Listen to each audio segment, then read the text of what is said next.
আসসালামু আলাইকুম সবাইকে স্বাগতম করছি আজকে নতুন একটি ভিডিওতে। আজকে আপনাদের মাঝে নিয়ে আসলাম একটি গরুর মাংসের কিমা রেসিপি।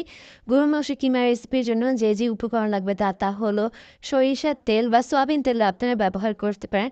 দেন আমরাও নিচ্ছি হলুদ গুঁড়ো, তেজপাতা, একটি দারচিনি, লং, গোলমরিচ, জিরার গুঁড়া, আদা বাটা, রসুন বাটা, পেঁয়াজ কুচি, 1 কাপ গরুর মাংসের কিমা, 2টি কাঁচামরিচ আর পরিমাণ মতো লবণ। এসব উপকরণ গরুর মাংস কেনার জন্য লাগবে আমাদের। দেন চলুন আমরা দেখে নিই কীভাবে রান্না করতে হবে। আমি একটি পাত্রে নিয়ে নিচ্ছি অল্প আঁচে সরিষার তেলের মধ্যে 1 কাপ পেঁয়াজ নিয়ে নিচ্ছি। পেঁয়াজ দেওয়ার পর আমি একটি স্প্যাচুলার সাহায্যে ভালো করে অনবরত নাড়ছি।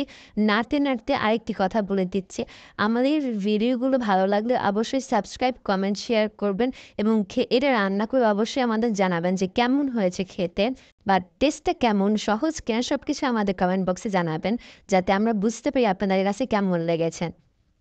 আর আমরা এখন নতুন ভিডিও বানাচ্ছি, কখনো ভুল হতে পারে, ভুল হলে অবশ্যই ক্ষমা দৃষ্টিতে দেখবেন আমাদের।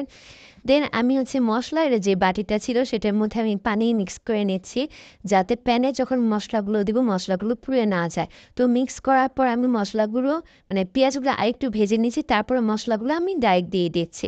দেন ভালো করে আমরা মিক্স করে নিচ্ছি। আর এই কিমা কিন্তু বিভিন্ন ধরনের খাবারের সাথে খেতে পারবেন, যেমন ভাত, পোলাও, পরোটা, যে কোনো কিছুর সাথে খেতে পারবেন, খুবই ভালো লাগবে এবং খুবই মানাবে খেতে। আর টেস্টে তো বললামই অসাধারণ খেতে।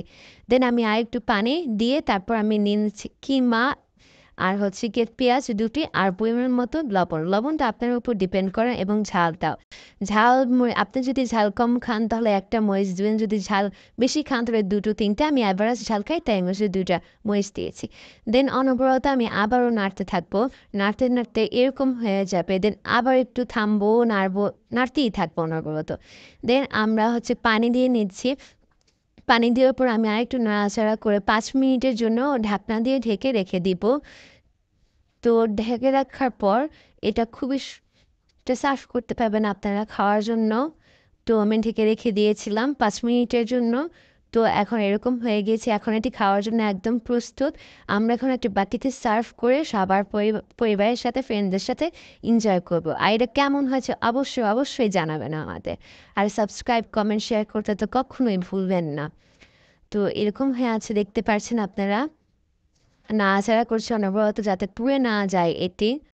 পুড়ে গেলে তো সমস্যা, খাওয়া যাবে না আর আমাদের স্বাদটা পাবেন না।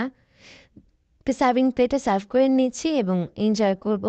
তো আজকে ভিডিওটি এ পর্যন্তই। আশা করি ভালো লাগলে কমেন্ট, শেয়ার এবং লাইক করবেন। আজকে এখানে বিদায় নিচ্ছি। আল্লাহ।